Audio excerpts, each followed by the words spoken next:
আপনাদের ভালোবাসায় আসলাম এক অসহায় মেয়ের কাছে। আমরা শুনবো তার জীবন কাহিনী। আসসালামু আলাইকুম। আসসালাম। হ্যাঁ আপু, কেমন আছো তুমি? আপনাদের ভালো আছে? ভালো আছো না? তোমার ফ্যামিলিতে কে কে আছে আরেকবার বলো তো। আমার ফ্যামিলিতে বাবা আছে, মা আছে, বোন আছে। আচ্ছা, আমরা জানি কিন্তু, কারণ অনেকবার ভিডিও করা হয়েছে, 30-40 বার বা 50 বার ভিডিও করা হয়েছে, তুমি আজ পর্যন্ত সারা পাওনি। কিন্তু আমাদের নতুন দর্শক অ্যাড হয়, তারা জানে না, এই জন্য বারবার নাম এবং ঠিকানা বলতে হয়। এটা আমাদের নিয়ম। তো যাই হোক, তুমি ভালো আছো না? হ্যাঁ, ভালো আছি। আচ্ছা, তোমার উচ্চতা মান কতটুকু বলছিলে? 5 ফিট 4 ইঞ্চি? জি। তাহলে তো তোমার পুলিশের চাকরির কথা মানে অনায়াসে হয়ে মানে হয়ে যাওয়ার কথা ছিল না, যদি টাকা পয়সা বা জি, টাকা পয়সা পুলিশের চাকরি যখন চান্স পাইছিলাম, কিন্তু টাকা পয়সার জন্য পাইনি। বুঝতে পারছি। তাহলে তো খুবই কষ্টর ব্যাপার। তো যাই হোক, কোনো প্রবাসী ভাই তার দুটো বাচ্চা আছে, ওই দুটো বাচ্চার জন্য তোমাকে বিয়ে করতে চায়, তাদেরকে কি আগলে রাখতে পারবে? ইনশাল্লাহ, কেন পারবো না? তার বাচ্চাই তো আমার বাচ্চাদের মতো আগলে রাখবো। আচ্ছা, তোমার জীবনে এমন ঘটনা হয় না যে তুমি বাজারে গেছো, মার্কেটে গেছো, কোনো বিয়ের অনুষ্ঠানে গেছো, তোমাকে হ্যাঁ, কোনো বাজে প্রস্তাব বা প্রেমের প্রস্তাব বাজে দিল?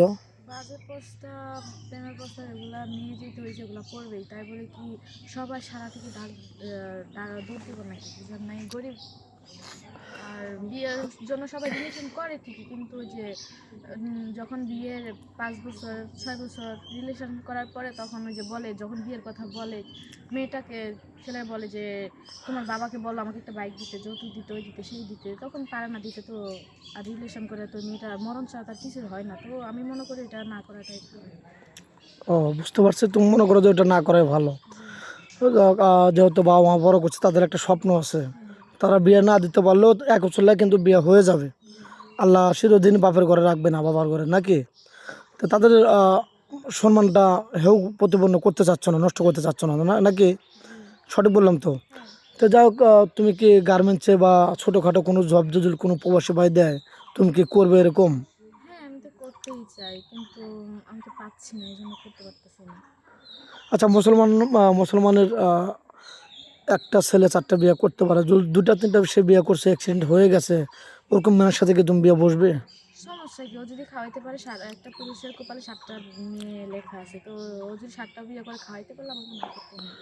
মানে তোমাকে ওই যে 7টা না, সরি, 4টা পর্যন্ত বিয়ে করার রাইট আছে কোরআনে, 7টা পর্যন্ত নেই। তো যাই হোক, হয়তো ভুল বলছো, এটা নাথিং।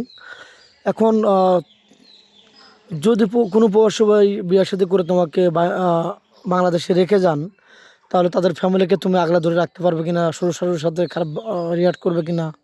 ইনশাল্লাহ ভালো আচরণ করবো, খারাপ রিয়েট করবো না। খারাপ খারাপ আচরণ করবে না তো? আচ্ছা, তোমাকে বিয়ে করে বাইরে রেখে গেলেন, তার একটা দেবর আছে, হয়তো তোমার বয়সও হবে বা 12 বছর 15 বছর হবে, তার সাথে কি পরকে লিপ্ত হবে কিনা? কেন হব? আমার দেবর মানে আমার ছোট ভাইয়ের মতো, তো ভাইয়ের সাথে কি পরকে লিপ্ত হওয়া যায়? কারণ হচ্ছে যে স্বামী আসবে 3 বছর পরে, তোমার তো একটা চাহিদা আছে, সেটা ঠিক আছে, তোমার একটা কিন্তু আবেগ আছে, অনুভূতি আছে, তার সেটা সাথে শেয়ার করতে পারো, এটা করবে কিনা? সেটা ঠিক আছে, কিন্তু আমি যদি ছোটবেলা থেকে গত 18 বছর বয়স পর্যন্ত যদি নিজের ইয়েটাকে কন্ট্রোল করতে পারি, আর স্বামী আসবে 3 বছর 6 বছর পর্যন্ত, পারবো না কেন? ইনশাল্লাহ পারবো। যাই হোক, আমরা অনেক কথাই তুলে ধরলাম, সব কথা হয়তো তুলে ধরা হয় না, দর্শক বন্ধু ক্ষমা দৃষ্টিতে আমাদেরকে দেখবেন। তো যাই হোক, মেয়েটার কোনো ফোন নেই, আবারও বলছি, মেয়েটার কোনো ফোন নেই, কেউ ভিডিও কল দেবেন না, অডিও কল দেবেন, ভিডিও কল দিলে ব্লক করতে বাধ্য হবো। ভালো থাকবেন, সুস্থ থাকবেন, এই বলে শেষ করে দিচ্ছি। আল্লাহ হাফেজ।